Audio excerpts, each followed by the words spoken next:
Okay, so here we are with Donuthead Chapter 2, A Day at the Farm. My story takes a decidedly dangerous turn on the morning of our visit to Happy Cattle Dairy Farm. Needless to say, I always position myself just in back of the bus driver to take advantage of the extra protection offered by the plastic barrier located behind her head. Originally intended to shield the bus driver from spitballs, it might hold the weight of my body in a minor impact situation. Sitting up allows extra protection from the criminal activities of the Pelican View basketball team. Our teacher, Miss Rita Linsky, always sits in the first seat on the passenger side of bus number 987. This way she can talk to the bus driver about her favorite subject, her collection of cereal box premiums, charms, and toys dating back to 1947. Normally, this would be a problem for me. I do not like to see the bus driver distracted in any way. On long bus rides, Miss Linsky even swings her knees into the aisle so that the bus driver can hear her stories better. While I do not recommend this posture, it is clearly a violation of the Pelican View School District's Code of Conduct. I'm willing to overlook the safety infraction, as this puts Miss Linsky in full view of any criminal activities that might involve me and the Pelican View basketball team. Everything was going along as planned, or so I thought. I boarded the bus dead last in order to avoid being stepped on by members of the basketball team. Miss Linsky was supposed to follow directly, but something was detaining her. She seemed to be holding a very long conference with Mr. Putnam, our school principal. Between them was someone else, someone rough and wild and unsanitary looking. This someone else boarded the bus just behind Miss Linsky. "Marvin, if you please, our agreement," Miss Linsky shouted to the back of the bus, shielding with her body the someone I was attempting to get a better look at. Marvin Howerton was the captain of the basketball team. Miss Linsky was always making agreements with him. Basically, she insisted that he not get into trouble by messing up kids who were not on the basketball team, setting off fire alarms, or shaking up her 6 packs of diet bubblegum soda. He agreed to whatever she said. When will Miss Linsky learn? Marvin has a very short memory. She followed Marvin with her eyes until he settled himself nearer the front. I lost all feeling in my fingers and my toes.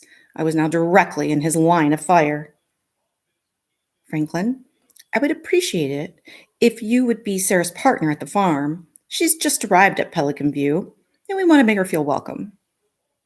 Sarah pressed around Miss Linsky to get a look at me. She put her hands on her hips and glanced back over her shoulder. "You're joking," she said. "I'll overlook that comment for your sake, Miss Kervick. Franklin, this is Sarah Kervick." I'm sure my mouth just hung open. I'd never seen a finer host for parasites than the girl staring back at me. In less than 30 seconds, she would be sitting close enough for her fleas to change their address. "Franklin, remember your manners." "Yes, Miss Linsky," I said automatically. "Don't bother, kid," said Sarah Kervick, flopping down on the seat as far away from me as the metal armrest would allow. For this, I was truly thankful. I tried not to stare at her. I felt frozen. Honest to Pete, my limbs would not move. I needed at least 7 minutes to think through how I could protect myself from the thousands of germs that farm animals produce, as well as the thousands that were already hovering around her. I did have on my Gore-Tex jacket, the one that wicked perspiration away from my skin while shielding me from the bitter winds. This would provide some protection for my torso.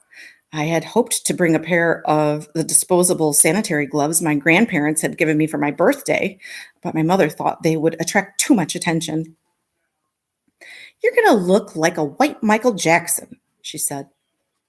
"Only people with that kind of money can afford to be so weird."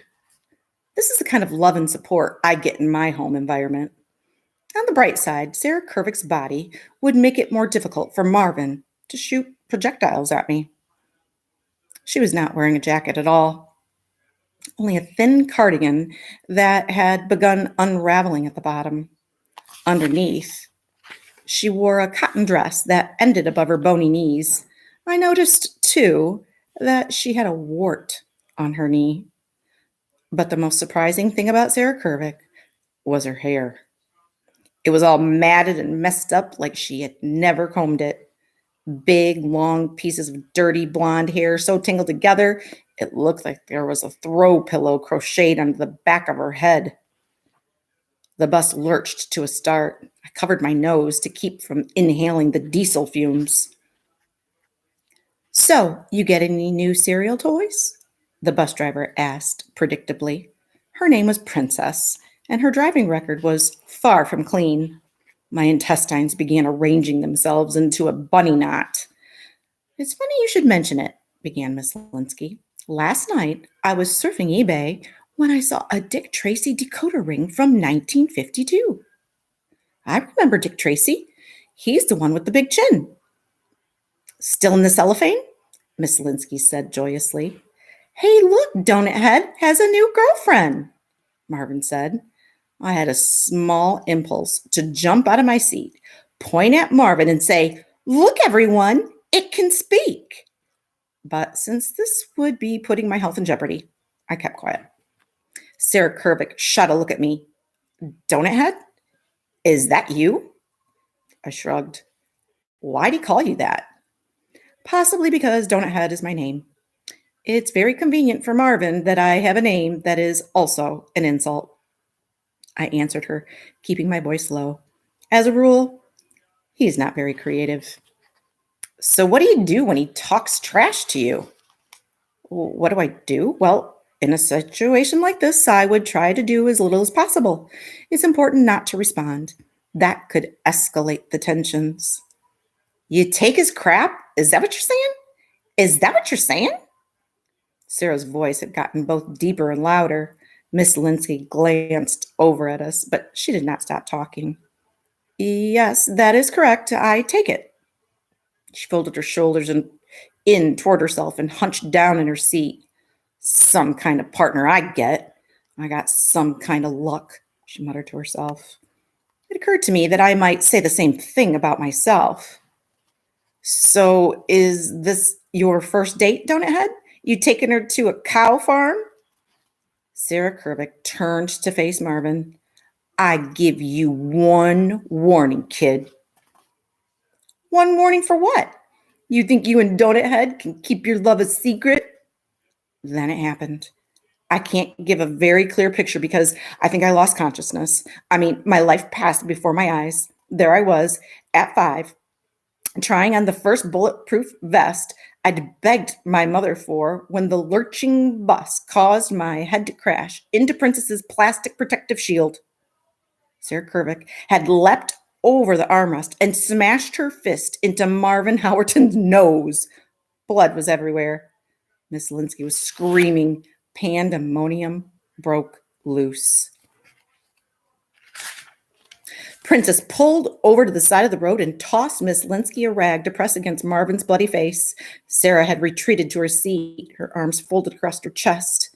I saw with horror that she had Marvin's blood on the back of her fist, and she didn't even seem to notice or care. Just moments ago, that very same blood was traveling around somewhere inside Marvin Howerton's nose. "She broke it, Miss Linsky," Marvin howled. "She broke my nose." Only it sounded more like, "She broke my dome," because Marvin's face was all folded up inside the oily rag. "Now, Marvin, lean your head back," said Miss Linsky. "Sarah Kervick, is this the kind of girl you are?" she asked, shooting a look over her shoulder at Sarah. For the first time, it seemed to dawn on our teacher that probably, yes, girls who looked like Sarah Kervick were capable of committing bodily harm. "I don't take crap from anybody," Sarah Kervick replied. "We might as well get that straight right now." Needless to say, I did not escort Sarah Kervick around Happy Cattle Dairy Farm.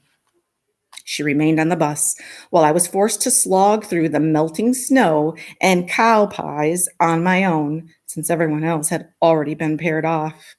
I was so preoccupied by thoughts of what had happened that I let a cow lick my palm. When I asked about the facilities so I could wash my hands, Miss Linsky pointed to one of those mobile metal waste containment units, otherwise known as a porta-john. I held my hand away from the rest of my body until we were back at school.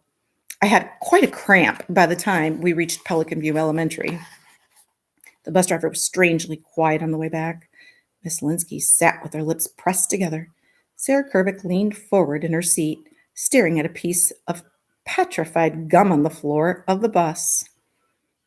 Marvin, who was beginning to bruise beneath both eyes, moaned a little now and then and shot threatening looks at me. What had I done but try not to escalate tensions? Then it occurred to me that Sarah Kervick had punched Marvin in the nose, at least partly, on my account. I got a strange feeling then. No one had ever stuck up for Franklin Delano Donuthead before. Not that I blamed them. I would never attempt to come between a bully and his victim. To do so would put me at a disproportionately high risk of injuring my craniofacial muscles. In fact, it is a strong evolutionary trait to want to avoid people like Marvin Howerton. Take those nature programs on TV, the ones where the lioness goes off to find dinner, and you'll know what I mean. She slinks along, tracking a herd of innocent gazelles who are just minding their own business on the Serengeti plain. Crouching, she finds a victim, a baby or a weakling, or maybe just a highly intelligent yet slightly handicapped gazelle. And off she goes. What do this poor gazelle's lifelong companions do? Do they rally the troops? Do they shout, "Safety in numbers," and smother that lioness before she can harm one of their own? Of course they don't.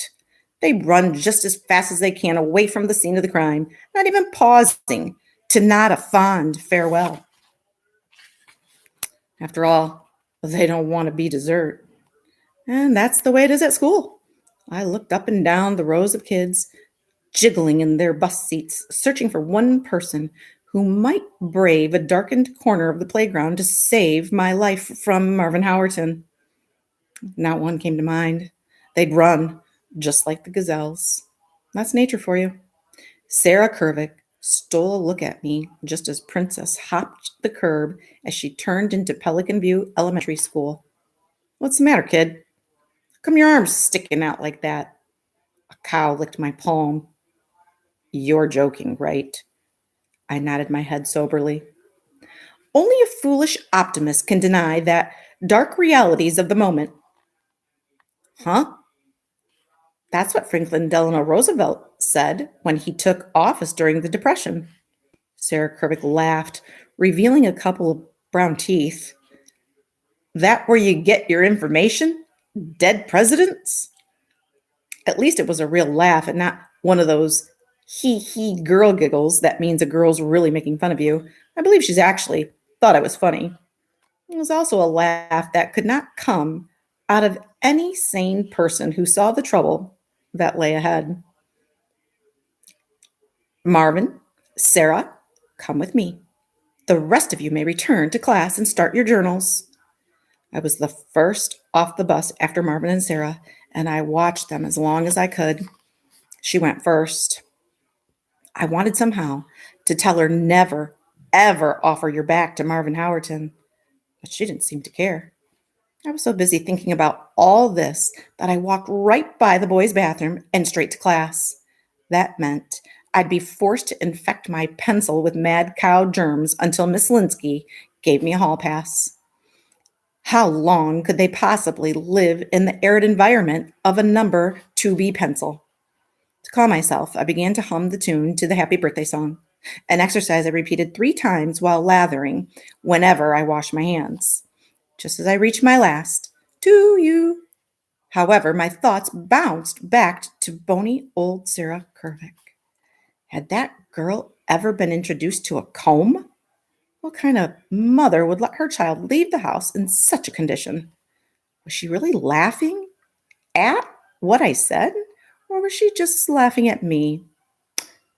What was this what Gloria had in mind when she told me to think more about girls? The end.